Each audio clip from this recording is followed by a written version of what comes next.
Dans le monde de l'IA, il y a des mots à la mode, des buzzwords, et le RAG, c'est pas mal le champion ces temps-ci. On nous le présente un peu comme la solution miracle à tous les problèmes. Mais et si c'était tout le contraire? Si c'était un frein, surtout quand on essaie de bâtir des agents de codage vraiment autonomes?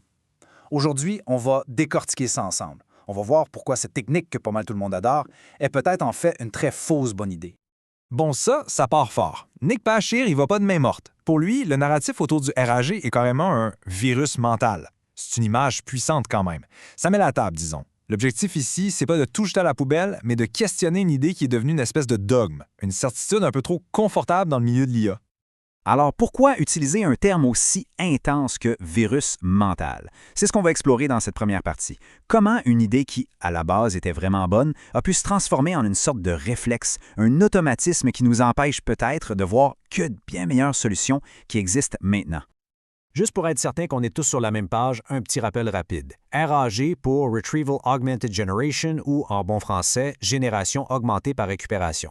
C'est une technique qui permet à un grand modèle de langage, un LLM, d'aller fouiller dans des documents externes, genre une base de données, pour trouver de l'info et construire une réponse qui est supposée être plus juste, plus à jour. Et il faut être honnête, à ses débuts, le RAG, c'était une vraie bouée de sauvetage. Les premiers modèles avaient des fenêtres de contexte minuscules, ils oubliaient ce qu'on venait de leur dire 3 phrases plus tôt. Le RAG, c'était une façon de leur greffer une sorte de mémoire externe.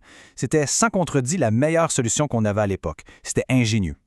Mais voilà, on arrive au cœur du problème. On pourrait appeler ça le piège de la qualité. C'est vraiment là que ça se complique. On se retrouve coincé dans un conflit entre deux objectifs. D'un côté, on veut réduire les coûts et de l'autre, on vise la performance absolue, la qualité.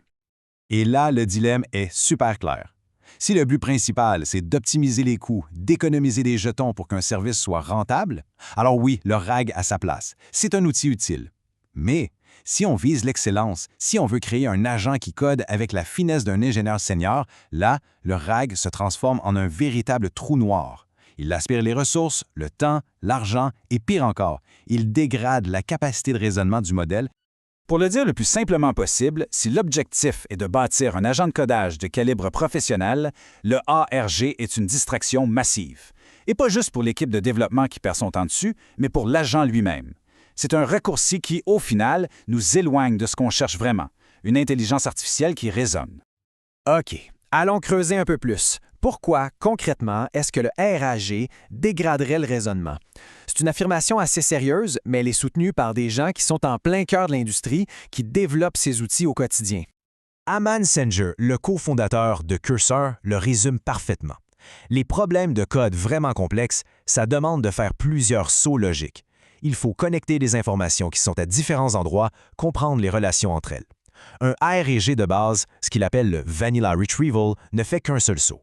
Il va chercher un morceau de code qui ressemble à la question, et c'est tout. Il est incapable de naviguer dans cette complexité. Et comme si c'était pas assez, Quinn Slack, le PDG de SourceGraph, en rajoute une couche. Il dit en gros que 99% des systèmes RAG ont été bricolés à la va-vite, sans rigueur, sans même mesurer si ça fonctionnait vraiment. Et que maintenant, de toute façon, la technologie a tellement évolué que même un RAG parfaitement implémenté n'est tout simplement plus suffisant. Le train a déjà quitté la gare. C'est ça, l'effet trou noir dont on parlait. Le RAG aspire les ressources, le temps des ingénieurs, leur talent, le budget, tout ça pour des améliorations qui sont souvent minimes, marginales. Ça détourne l'attention du modèle et ça noie son jugement dans ce que l'auteur appelle un marécage d'extraits de code. Le résultat, le modèle perd complètement la vue d'ensemble. Il ne voit plus la forêt à cause des arbres. L'image est peut-être un peu crue, mais elle est très parlante. Le RAG crée une carte mentale schizophrénique. Au lieu d'avoir une compréhension globale et cohérente de la base de code, l'agent se retrouve avec une collection de petits bouts de code isolés, sans vraiment comprendre les liens logiques qui les unissent. Et ça, c'est tout le contraire de la façon dont un bon développeur réfléchit.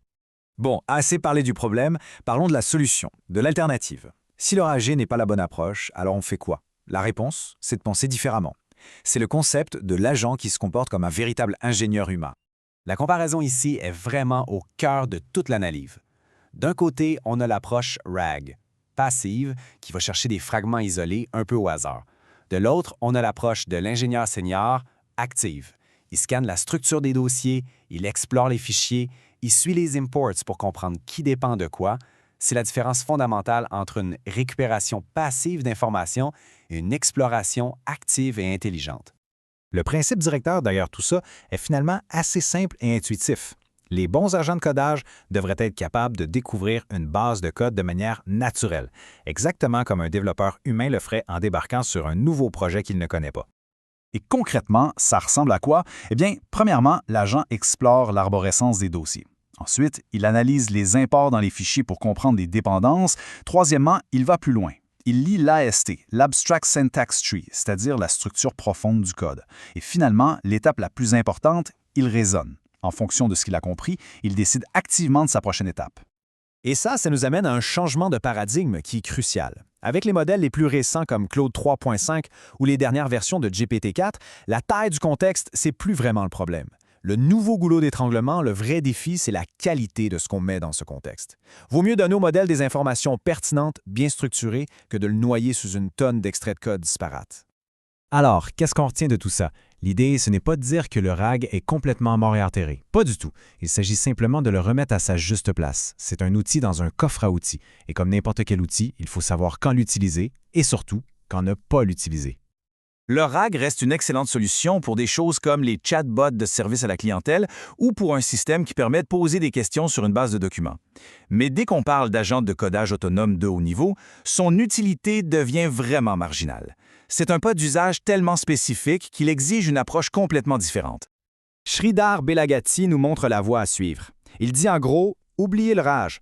Les nouvelles architectures permettent des flux de travail qui sont plus autonomes, plus conscients du contexte global et au bout du compte, bien plus efficaces. La marche à suivre est donc claire. Il faut construire de vrais systèmes de mémoire, pas juste des béquilles. Il faut donner aux agents les mêmes outils que les vrais ingénieurs. Enlever les échafaudages inutiles qui ne font que brider le modèle. En fait, il faut surtout arrêter de se mettre dans les pattes des grands modèles de langage et les laisser faire ce pourquoi ils sont conçus, travailler comme des humains. On vit vraiment un moment fascinant dans l'histoire de l'IA. Pour la toute première fois, on a des agents qui ont la capacité de réfléchir et de travailler comme nous. La conclusion semble donc assez logique, on devrait tout simplement les laisser faire.